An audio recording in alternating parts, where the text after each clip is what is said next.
Hello, this is Debbie Kay with the League of Women Voters of Portland, and you're watching the Video Voters Guide or listening to our podcast. We are here today to talk with candidates running in the May 19th, 2026 primary election. We are grateful for the support of the Carol and Velma Sailing Foundation, the Weiss Foundation, the Sarah Fruing Fund, and members of the League of Women Voters of Portland, and of course, our media partner, Metro East Community Media. With me today is Representative Tawna Sanchez, running for state representative from District 43. Welcome, Representative Sanchez. Thank you. Let's get started with our questions. The first is, why do you support the elimination or modification of the do you support the elimination or modification of the Oregon kicker? Why or why not? I do support the elimination or modification of the kicker. I honestly believe that we have to do something with our revenue situation here in the state of Oregon. We don't have enough resources to actually do the work that we need to do as a state. The kicker is giving back literally billions of dollars in resources that the state could use to develop and maintain our infrastructure, to do a lot of the work that we needed to do here in the state. I will tell you, in 2023, when we gave back $5.6 billion and had to bond for the bridge, that was very frustrating for me. I felt like we could have paid for what we needed to do then, and we would not be in the situation we're in now had we been able to do that, and many of the other infrastructure issues that we have throughout the state. We have many bridges, many roads, many buildings, schools, courthouses, all these kinds of things that we could actually pay for if we had access to those resources. Thank you. What changes, if any, would you support in the state to address the issue of climate change? Kindly explain. Well, I'm sure there's lots of things that we could be doing, some of which we've already actually done.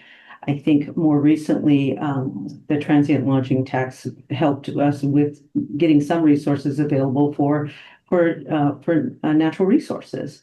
Natural resources is one of the most funded areas of the work that the state does. And that's helping with, obviously riverways, water, just land resources overall. We could be doing so much more work if we had resources to manage that situation.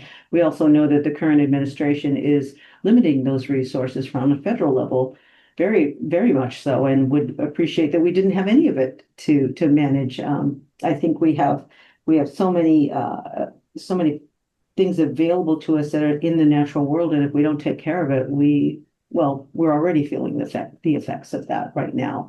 So we could be doing so much more, but again, there are some resource issues that we're struggling with. Thank you. Would you support or oppose the creation of a Citizens Independent Redistricting Commission to redraw Oregon state legislative and congressional election districts? Please explain your answer. I might be able to do that, but I think I'd have to have a better idea of what that structure might look like and how we would go about making that happen. I know that redistricting it was a very difficult process last time, and I think, it was handed to the legislature for a reason in the past. We could look at something different. I'm just not sure what a whole citizens group would look like. So I think I'd have to really get into that and try to figure out how that would be managed, or how we would even get people on board to do that work, and how we could do it in a really nonpartisan way, so that we wouldn't have the issues that we always have, it seems, with redistricting. Thank you. You are listening to the Video Voters Guide interview and podcast of Representative Tawna Sanchez, who is running for state representative for District 43. Our next question: what, if any, changes in the state's policies concerning public schools would you support? Oh my goodness, I think there's so much that we could do. But, as you know, my world is around budgeting right now. And one of the things that I know that school districts are struggling with is a lack of resources. Our distribution model for resourcing schools for school districts is on a per student basis. And that's what makes it really, really difficult as we see the number of kiddos in our public school systems going down. That limits resources, and that makes it difficult for some districts to be able to maintain their budgets. As I mentioned before, a crumbling infrastructure with buildings that have not been able to be maintained. Those things make it really, really difficult. Those tend to put school districts in a bind, because then they're then struggling with how they're going to maintain those buildings, how they're going to pay teachers, maintenance staff, administration, everyone, because of how, unfortunately, how very, very difficult it is right here in this moment in time, and has been for some time, in terms of just overall cost inflation. Those things are really, really hard, and we have limited it the way we fund our school systems. And I think that needs to change. We need to figure that out. We need to really identify what those problems are and restructure that, because I mean, children are depending on the education. I depend on the education. I think we don't really think about it so much, but we are a tax-based state.